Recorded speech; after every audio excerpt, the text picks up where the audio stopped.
Meus amigos, eu trago a apreciação de vocês um pequeno videozinho que eu fiz a respeito da obra de Paulo Freire, particularmente da Pedagogia do Oprimido, que é o livro mais famoso do nosso principal pedagogo, patrono da educação brasileira. Esse videozinho eu fiz como parte de um trabalho de conclusão de curso de uma pós-graduação em educação, e nele eu busco investigar as influências que Paulo Freire recebeu ao longo da sua vida e na sua produção acadêmica. Fica com um videozinho e um abraço. Hoje iremos conversar sobre a obra do pedagogo brasileiro Paulo Freire, que pode ser sintetizada em frases como: a revolução é biófila, é criadora de vida, ainda que para criá-la seja obrigada a deter vidas que proíbam a vida, não a vida sem morte. A principal obra de Paulo Freire é o livro A Pedagogia do Oprimido, escrito em 1968. A grande dúvida a pesquisarmos é se esse livro apresenta ideias marxistas. Que tal ouvirmos a opinião de um grande especialista em educação no Brasil sobre este tema? Paulo Freire foi um doutrinador de ideias comunistas na educação ou são acusações infundadas? Ótima questão, brilhante. São acusações infundadas, ponto. Lembrar que o método Paulo Freire nasce em 61 no Rio Grande do Norte, onde o bispo era Dom Eugênio Salles, um bispo da Igreja Católica conservador, nasceu lá. E daí? Lembrar que o Paulo Freire é doutor honoris causa em mais de 40 países. E daí? Agora, considerá-lo comunista é quem não leu. E sabe qual é o problema hoje da ignorância brasileira? Que ninguém lê nada.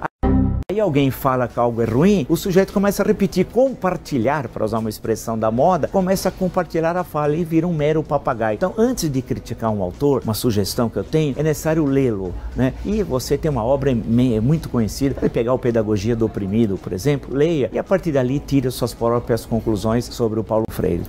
Para falar em Pedagogia do Oprimido, temos que abordar a experiência das 40 horas de Angicos, quando o método foi utilizado para alfabetizar 300 pessoas em 40 horas. A experiência tomou tamanha importância que contou com a presença do presidente João Goulart. O método em si consistia em se trabalhar uma palavra-chave do conhecimento dos alfabetizandos. Mas, quando ensinar para a turma a palavra tijolo, por exemplo, perguntar por que suas casas são de barro. O livro problematiza ainda a questão entre opressores e oprimidos, repetindo cada uma dessas palavras, em média, mais de uma vez em cada uma de suas páginas. Desde seu início, a obra aborda questões polêmicas, como as agitações de 1968, particularmente em Paris, como um modelo de uma nova sociedade.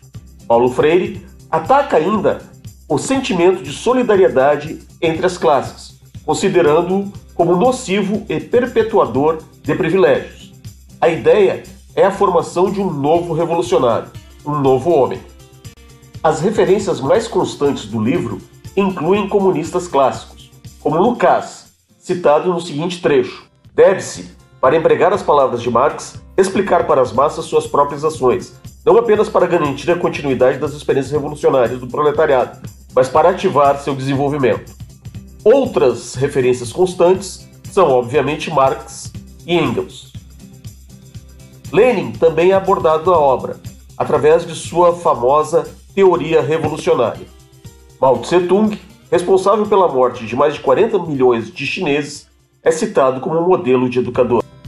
No campo da pedagogia, Freire ataca o que chama de educação bancária, contra um modelo tradicional de relação entre professores e alunos, colocando que esta relação sugere uma dicotomia inexistente homens-mundo, homens simplesmente no mundo, e não com o mundo, e com os outros, homens espectadores, e não recriadores do mundo.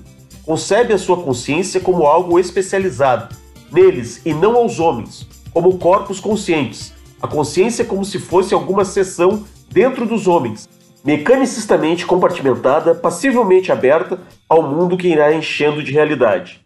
Esta visão está no nascedouro das agressões de alunos a professores. Outras referências são comunistas como Marcuse, Fromm e Sartre, mas o maior destaque vai para o guerrilheiro argentino Ernesto Che Guevara.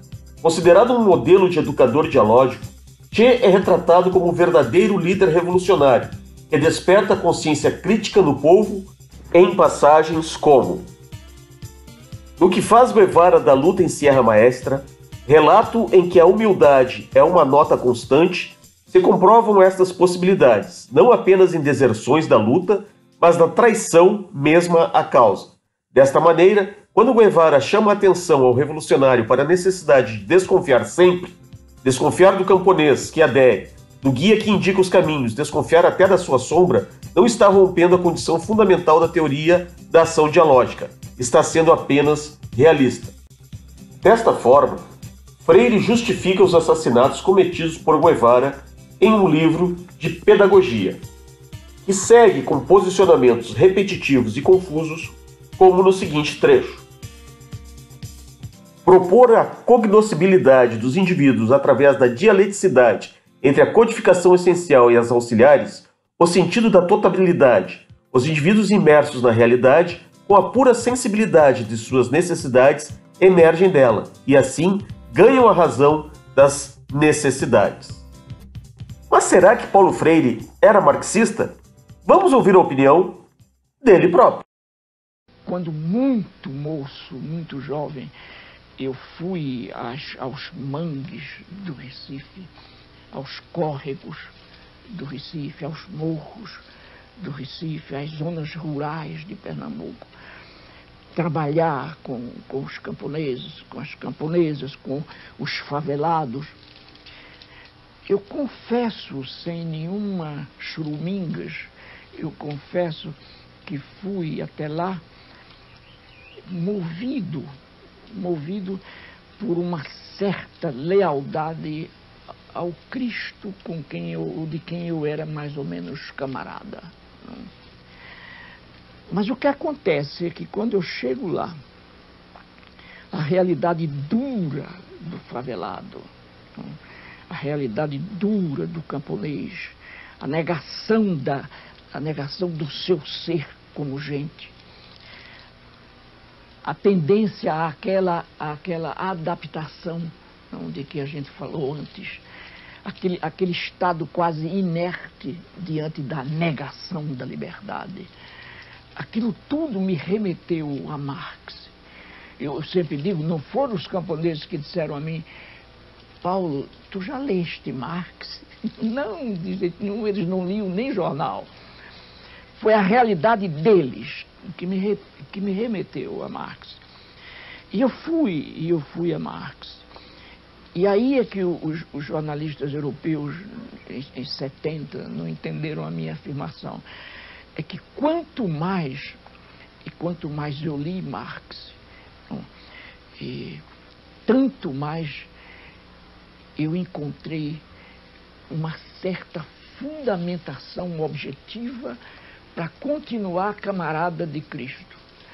Então, as leituras que eu fiz de Marx, de alongamentos de Marx, não me sugeriram jamais que eu deixasse de encontrar Cristo na esquina das próprias favelas.